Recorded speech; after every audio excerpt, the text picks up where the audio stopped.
தெரு நாய்ங்கள்லாம் வீட்டுக்கு தேவையா இல்லையான்னு ஒரு டிபேட்லாம் நடக்குது இல்லையா? அத பத்தியும், கோயில் திருவிழா முடிஞ்சு காப்பெல்லாம் கழட்டிட்டு எங்க அம்மா வீட்ல நாங்க எப்படி என்ஜாய் பண்றோன்றதையும் இந்த வீடியோல பார்க்கலாம். ஹாய் காய்ஸ், அம்மா வீட்டுக்கு லீவ்ல வந்தாவே தனி குஷி தான். மார்னிங் எந்திச்சு வந்தோடனே இந்த ஹிரண் மில்கியோட விளையாண்டுட்டு இருந்தான். ஃபர்ஸ்ட் டே வந்த அன்னைக்கு மில்கி கிட்ட போறதுக்கு சினிங்கிட்டு உட்காந்துட்டு இருந்தான். அதுக்கப்புறம் போக போக இப்ப மில்கியே தெரிச்சு ஓடுற லெவலுக்கு இவன் ஆடிட்டு இருக்கான். இப்பெல்லாம் ஒரு வேர்டு ஒண்ணு ஃபேமஸா வச்சுக்கிறாங்க, டாக் லவ்வர்ஸ்ன்னு சொல்லிட்டு. டாக் வச்சிருந்தா டாக் லவ்வரா, இல்ல டாக் பிடிக்கும்னா டாக் லவ்வரா, இல்ல எங்கேயோ ஒரு நாய் போயிட்டு இருக்குன்னா எனக்கு உன்னை பிடிக்கும்னு தடவி கொடுத்துட்டு நடந்து போயிடுவாங்க அதை கிராஸ் பண்ணி, அவங்க டாக் லவரான்னு எனக்கு தெரியல. உண்மையான டாக் லவர் அப்படின்னா ரோட்ல ஏதாவது ஒரு நாய் கஷ்டப்பட்டுச்சுன்னா அதை கொண்டு போய் வீட்டுல வச்சு நான் உனக்கு சாப்பாடு போடுறேன், நீ ஏன் கூட என் வீட்டுக்கே வந்துருன்னு சொல்லிட்டு இருக்கிற எல்லா நாயும் எடுத்துட்டு போயிடணும்ல, அதானே டாக் லவர்ஸ். நாங்க அந்த மாதிரி எல்லாம் கிடையாது. டாக் வீட்டுல வச்சிருக்கோம், டாக்னா ரொம்ப பிடிக்கும், அவனும் எங்க வீட்டுல ஒரு மெம்பர் மாதிரி தான். பட் ரோட்ல இருக்க டாக கூட்டிட்டு வர்ற அளவுக்கு பெருந்தன்மை எங்களுக்கு கிடையாது. இந்த மில்கிக்கு கேட்டை விட்டு கீழே இறங்கவே தெரியாது, இறங்குனதே கிடையாது இது வரைக்கும். யாராவது தரன்னு வெளியில இழுத்தா கூட கண்டிப்பா வெளியே வராது, தரன்னு புடுங்கிட்டு உள்ள இழுத்து ஓடதான் பார்க்கும். இந்த மாதிரி மில்கிய வந்து ரோட்ல போற 4 நாய்ங்க வம்பு இழுத்து குலைச்சிருக்கு. இதுவும் லைட்டா சவுண்ட கொடுத்தோன்னே எல்லா நாயும் வீட்டுக்குள்ள ஏறிடுச்சு.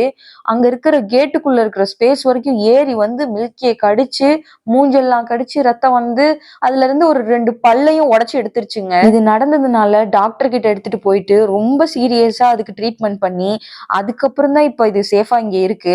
இங்க சென்னையில எங்க வீட்டுக்கிட்ட ஒரு 4 நாய் குட்டி போட்டு கிடக்கு. நம்ம பைக்ல போறோம்னா ஒரேதா குலைச்சிட்டே பின்னாடியே வரும்.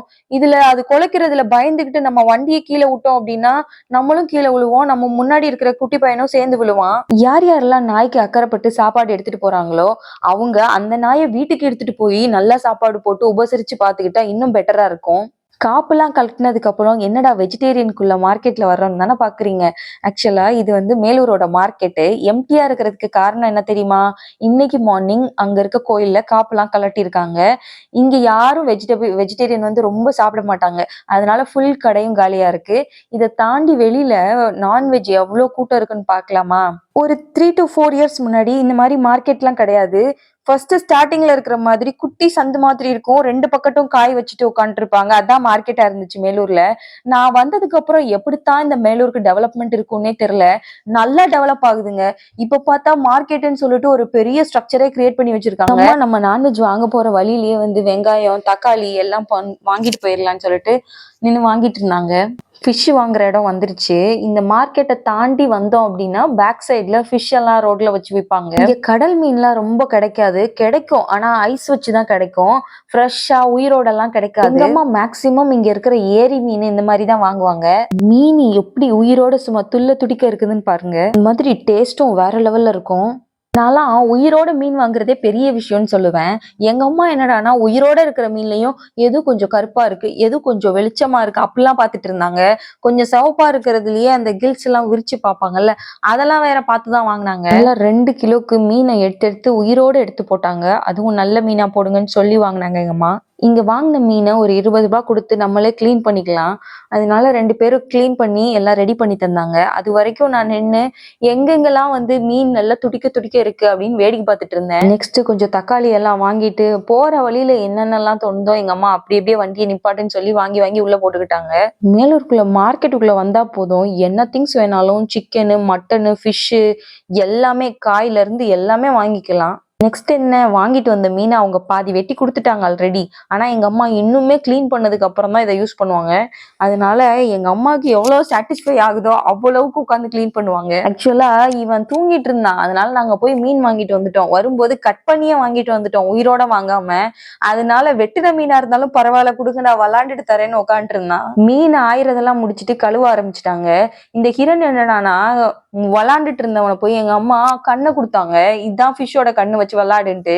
இவன் உடனே வரிசையா இன்னொரு கண்ணு தான் நின்னு நின்னு வாங்கிட்டு இருந்தான். இது மாதிரி இந்த செதில்லாம் தரையில போட்டு தேய்ச்சிட்டு இருந்தாங்க. உடனே இவனும் இருக்கிற கையில இருக்கிற இன்னொரு செதில் எடுத்து தேய்ச்சி எங்க அம்மா என்னென்னலாம் பண்ணாங்களோ அதெல்லாம் பண்ணிட்டு இருக்கான். நல்ல மீனெல்லாம் கழுவி எங்க அம்மா எடுத்து வச்சுட்டாங்க. மீன் கண்ணு செதில் எல்லாம் போட்டு கையில வச்சு தேய்ச்சிட்டு இருந்தான்ல, வீச்சம் தாங்க முடியல. அதனால இவனை குளிக்க வைக்கணும்னு சொல்லி அங்க வந்து ஒரு அண்டா இருந்துச்சு, அது ஃபுல்லா தண்ணி நெப்பி ஒரே ஆட்டம் தான் ஐயா. எங்க அம்மா முன்னாடி என்ன பண்ணுவாங்கன்னா, காலையில எந்திரிச்சு வந்தோன்னா வாசல்ல தண்ணி பிடிச்சிட்டு இருப்பாங்க. அதுல பைப் மாட்டி குளிடான்னு சொல்லிடுவாங்க. ரோட்ல நின்னு ஆடிட்டு இருப்பான் ஒரு டவுசரை போட்டு. இப்போ சரி மாடியில தான் இது இருக்குல்ல, நீ இங்க வச்சு ஆடுறா அப்படின்னு சொல்லி விட்டுட்டாங்க.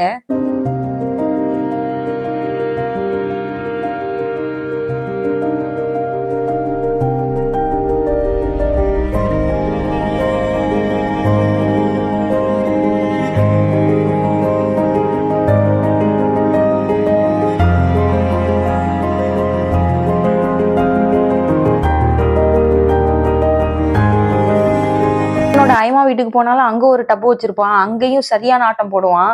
அவங்களும் ஜாலியா விளையாடுறான்னு விட்டுருவாங்க. இந்த தாத்தா பாட்டி வீட்டுக்கு போனா மட்டும் பசங்களுக்கு எவ்வளவு என்ஜாய்மெண்ட் கிடைக்கணுமோ அவ்வளவும் கிடைக்குது. பாதி மீன் எடுத்து வறுக்கிறதுக்கெல்லாம் மசால் தடவி வச்சாச்சு. வீடியோ எடுக்க வந்தா எங்க அம்மா என்ன எடுக்க கூடாது, ஒழுங்கா மீனோட நிறுத்திக்கோ அப்படி சொல்லி வச்சுட்டு போறாங்க. நல்லா மீன் குழம்பு ஒரு பக்கெட்டு, வறுவல் ஒரு பக்கெட்டுன்னு ரெடி ஆயிட்டு இருக்கு. இந்த மாதிரி காரசாரமான மீனெல்லாம் சாப்பிட்டு எவ்வளவு நாளாச்சுன்ற மாதிரி இருக்கு. சரியான உரப்புங்க. அப்படியே சாப்பிட சாப்பிட அவ்வளவு டேஸ்ட்.